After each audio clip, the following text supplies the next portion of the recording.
जी बेटा, अगर आप लोग देखो ना कि हमने पार्ट नंबर 2 तक किया है, पार्ट नंबर 3 में देखें 1.3 का क्वेश्चन नंबर 8 का पार्ट नंबर 3। तो पार्ट नंबर 3 में क्या कह रहे हैं कि ए प्लस ए ट्रांसपोज जो है वो सिमेट्रिक है। उसने कहा ये बात प्रूव करके दिखाना है। सिमेट्रिक का क्या था, मैंने आपको बताया था कि अगर कोई मैट्रिक्स हो ए, ठीक है, उसका लिया जाए, उसी मैट्रिक्स का क्या ले लें, ट्रांसपोज। यानी एक मैट्रिक्स है, फिर उस मैट्रिक्स का ट्रांसपोज ले लें अगर हम। तो अगर आप फिर ये देखें कि ये दोनों क्या आ जाए, इक्वल। यानी एक मैट्रिक्स दी थी, उन्होंने कहा इसको सिमेट्रिक प्रूव करें। हमने क्या किया, उसी मैट्रिक्स का ट्रांसपोज ले लिया। लेकिन जब ट्रांसपोज लिया तो फिर भी उसी के इक्वल था, यानी वही वाला बन रहा था ट्रांसपोज लेने के बाद भी। तो हमने कहा ये दोनों सिमेट्रिक है। मतलब सिमेट्रिक की ये डेफिनेशन थी। इसमें सिर्फ एक मैट्रिक्स थी, अब हमारे पास दो मैट्रिक्स आ गई। इस पर कैसे अप्लाई होगा, हम कहेंगे कि ए, अब इसको एज ए की ट्रीट करें। आप ये ना समझें कि इसमें ए और ए का ट्रांसपोज उन्होंने खुद दे दिया, ये बात नहीं है। वहाँ क्वेश्चन इतना सा था, यहाँ पर क्वेश्चन बड़ा है। आप समझेंगे पूरा जो है वो एक ही है, एक पूरा क्वेश्चन है।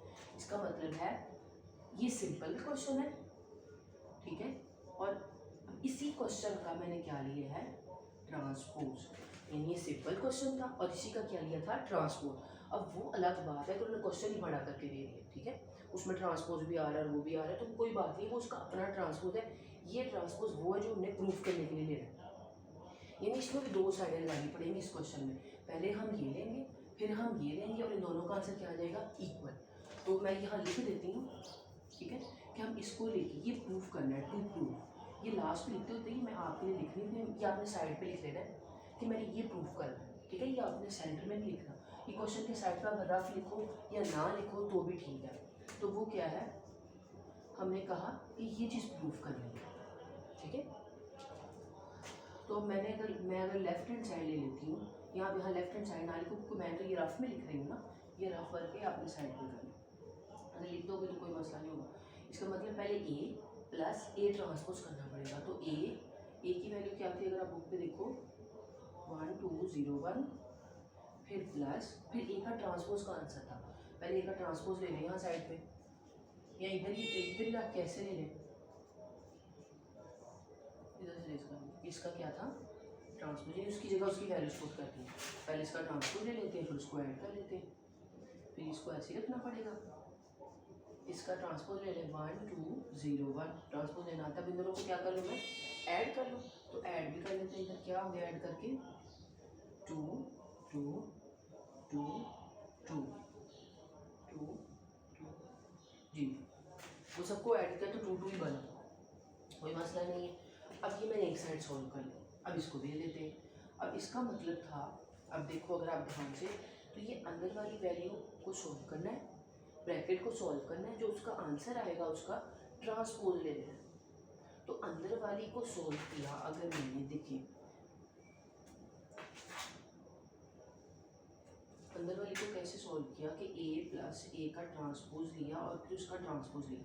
अगर आप देखो ये तो हमारे पास सॉल्व की भी पड़ी है, देखिए ना कि ये वाली थी।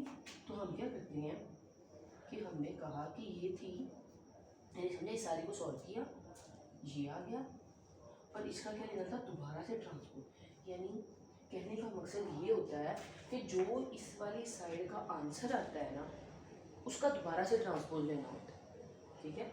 तो हमने क्या लिया कि दोबारा से सॉल्व करने की तो जरूरत नहीं ना इसको, कि आपको दोबारा इसको सॉल्व करने लगे फिर इसका ट्रांसपोज ले, नहीं, वो एक बार सॉल्व किया हुआ है एक साइड के लिए, दूसरी साइड में उसको हमने यूज़ कर लिया। अब इसका दोबारा अगर मैं ट्रांसपोज लूँ तो क्या आ जाएगा, रो कॉलम कॉलम रो, तो वो भी 2 2 ही रहेगी। तो देखें क्या हो गया, प्रूफ होगी बात, क्या प्रूफ होगी कि ये चीज़ आपने नीचे ही लिखना है। अब ये नीचे आना था, ठीक है, मैंने ऊपर लिखवाया था क्योंकि मैं आपको बताना चाह रही थी कि ये प्रूफ करने जा रहे हैं।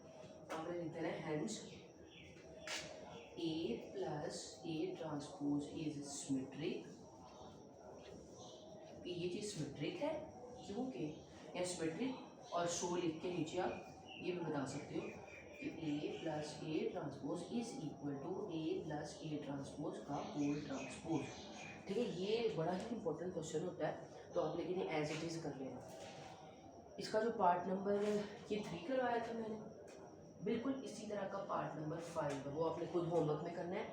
यहाँ पर ए लिखा है, वहाँ बी भी लिखा है, बाकी सारा क्वेश्चन ऐसे ही है, बस ए और बी का फ़र्क आ गया। ठीक है, अब एक क्वेश्चन रह गया वो स्क्यू सिमेट्रिक वाला, वो भी कर लेते हैं हम। ठीक है,